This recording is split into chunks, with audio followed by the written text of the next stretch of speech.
இன்றைக்கி நம்ம இட்லி தோசைக்கு ஏற்ற மாதிரி ஒரு சூப்பரான பிரண்டை சட்னி எப்படி செய்கிறதுன்னு பார்க்க போகிறோம். பொதுவாகவே பிரண்டைனா சாப்பிடும்போது நாக்கில் அரிப்பு ஏற்படும்னு பிரண்டை வேணான்னு ஒதுக்கி வச்சுருவாங்க. இனிமேல் இந்த கவலை வேண்டாங்க. பிரண்டை சட்னி இந்த மாதிரி நீங்கள் க்ளீன் பண்ணி வச்சு பாருங்கள். சாப்பிடும்போது நாக்கில் அரிப்பு ஏற்படவே செய்யாது. இந்த பிரண்டை சட்னி எலும்பு தேய்மானத்துக்கெலாம் ரொம்பவே நல்லது. ஹலோ ஃப்ரெண்ட்ஸ், வெல்கம் டு சமையல் டிலேட்.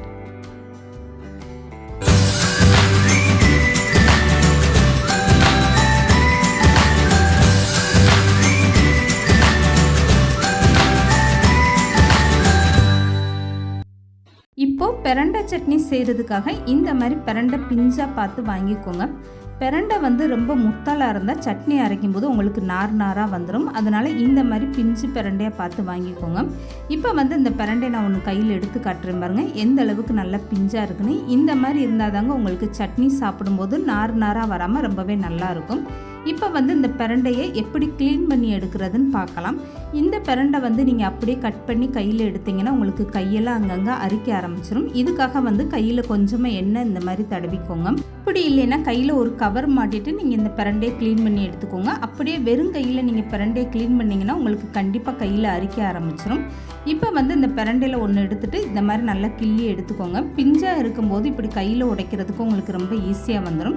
உடைக்கும் போதே அந்த நார் வெளியே வருது பாருங்கள். இந்த மாதிரி நீங்கள் நாரை உரிச்சிட்டு பிரண்டையை சின்ன சின்ன பீஸாக உடைச்சி எடுத்துக்கோங்க. இதே பிரண்டை உங்களுக்கு கொஞ்சம் முத்தலாக இருந்தால் நீங்கள் கத்தியை வச்சு இந்த நாரை உரித்து எடுத்துக்கோங்க.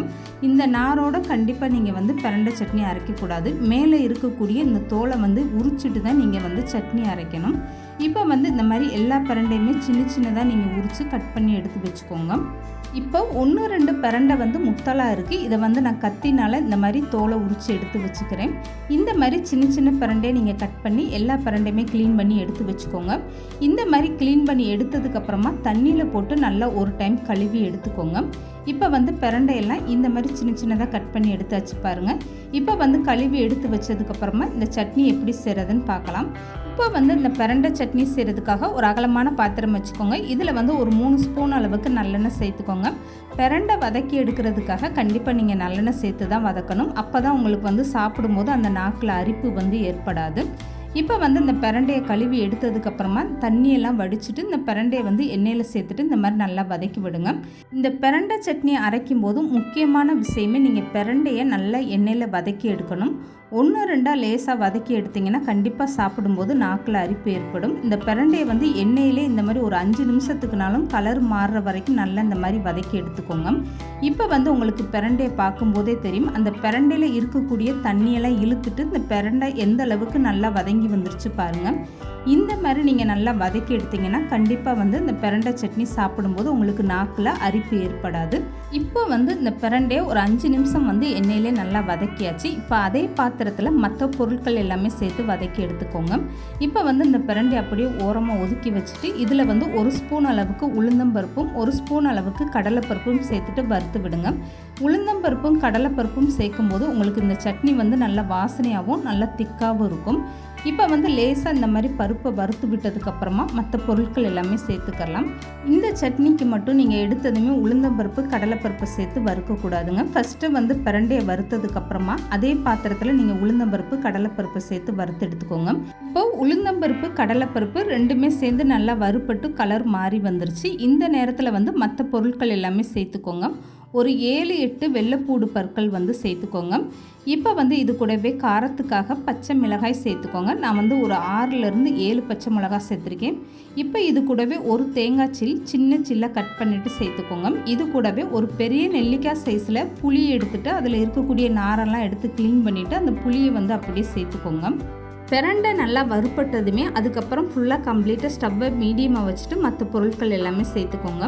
இப்போ எல்லாத்தையும் சேர்த்ததுக்கப்புறம் ஒரு 2 நிமிஷம் நல்லா வதக்கி விடுங்க. இந்த பச்சை மிளகாய் பூண்டெல்லாம் சேர்ந்து எண்ணெயில் ஒரு 2 நிமிஷம் நல்லா வறுப்பட்டு வரட்டும். அப்போ தான் உங்களுக்கு இந்த சட்னி பச்சை வாசனை அடிக்காமல் நல்லா சாப்பிடும்போது டேஸ்ட்டாக இருக்கும். இப்போ பாருங்கள் நல்லா வறுப்பட்டு வந்துருச்சு. இப்போ நான் ஒரு பிரண்டையை கையில் எடுத்து காட்டுறேன் பாருங்கள். இந்த அளவுக்கு பிரண்டையை நல்லா எண்ணெயில் வதக்கும் போது தான் உங்களுக்கு சட்னி அந்த அரிப்புத்தன்மை இல்லாமல் சாப்பிடும்போது ரொம்ப நல்லாயிருக்கும். இப்போ ஸ்டவ்வை ஆஃப் பண்ணிவிட்டு இந்த சட்னிக்கு தேவையான அளவு உப்பு சேர்த்துக்கோங்க. இப்போ இது நல்லா ஆறுனதுக்கப்புறம் ஒரு மிக்ஸி ஜாரில் சேர்த்துட்டு தண்ணி ஊற்றி அரைச்சி எடுத்துக்கோங்க. இப்போ அரைச்சி எடுத்த பிரண்டை சட்னியை ஒரு பாத்திரத்தில் மாற்றிக்கோங்க. தண்ணி சேர்த்துட்டு இந்த அளவுக்கு நல்லா கலந்து கொடுத்துருங்க. உங்களுக்கு சட்னி எந்த அளவுக்கு கெட்டியாக இல்லை தண்ணியாக வேணுமோ அதுக்கேற்ற அளவுக்கு நீங்கள் தண்ணி சேர்த்துட்டு நல்லா கலந்து கொடுத்துருங்க. இப்போ வந்து இந்த சட்னியில் உப்போட அளவு கரெக்டாக இருக்கான்னு செக் பண்ணி பார்த்துக்கோங்க. பத்தலைன்னா நீங்கள் கூடுதலாக கொஞ்சமாக சேர்த்துக்கோங்க. இந்த பிரண்டை சட்னி வந்து அரைக்கும் போது ரொம்ப வலுவலுன்னு அரைக்காமல் லேசாக வந்து தேங்காய் சட்னி மாதிரி கொஞ்சம் கொரன்னு அரைச்சிக்கோங்க. இப்போ வந்து இந்த சட்னிக்கு ஒரு தாளிப்பு கொடுத்துடலாம். இப்போ இந்த சட்னி தாளிக்கிறதுக்காக ஒரு பாத்திரத்தில் 1 ஸ்பூன் அளவுக்கு நல்லெண்ணெய் சேர்த்துக்கோங்க.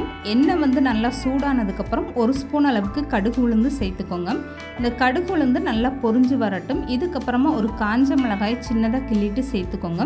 காஞ்ச மிளகாய் சேர்த்து நீங்கள் சட்னி தாளிக்கும் போது அந்த சட்னியோட வாசனை ரொம்பவே சூப்பராக இருக்கும். இப்போ வந்து கடுகு உளுந்தெல்லாம் பொரிஞ்சிருச்சு. இப்போ காஞ்ச மிளகாயும் கிள்ளிட்டு சேர்த்தாச்சு. இது கூடவே கொஞ்சமாக கருவேப்பிலை சேர்த்துட்டு ஸ்டவ் ஆஃப் பண்ணிடுங்க. அவ்வளோதாங்க. இந்த தாளிப்பை வந்து அப்படியே நீங்கள் இந்த பிரண்டை சட்னியில் சேர்த்துக்கோங்க.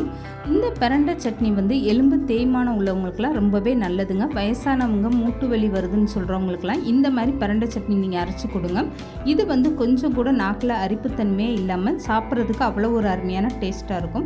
வாரத்தில் 2லேருந்து 3 டைம்னாலும் நீங்கள் பிரண்டையை பயன்படுத்தி இந்த மாதிரி சட்னியோ இல்லை துவையலோ செஞ்சு கொடுங்க. இந்த பிரண்டையை வீட்டில் ஒரு தொட்டியில் நீங்கள் ஊண்டி வச்சாலே ரொம்ப சூப்பராக வளர்ந்து வந்துடுங்க. இந்த மாதிரி ஒரு பிரண்டை சட்னி கண்டிப்பாக நீங்கள் ட்ரை பண்ணி பாருங்கள். இந்த வீடியோ பிடிச்சிருந்தா லைக் பண்ணுங்கள், ஷேர் பண்ணுங்கள். மறக்காமல் சமையல் டிலீட் சேனலை சப்ஸ்கிரைப் பண்ணுங்கள்.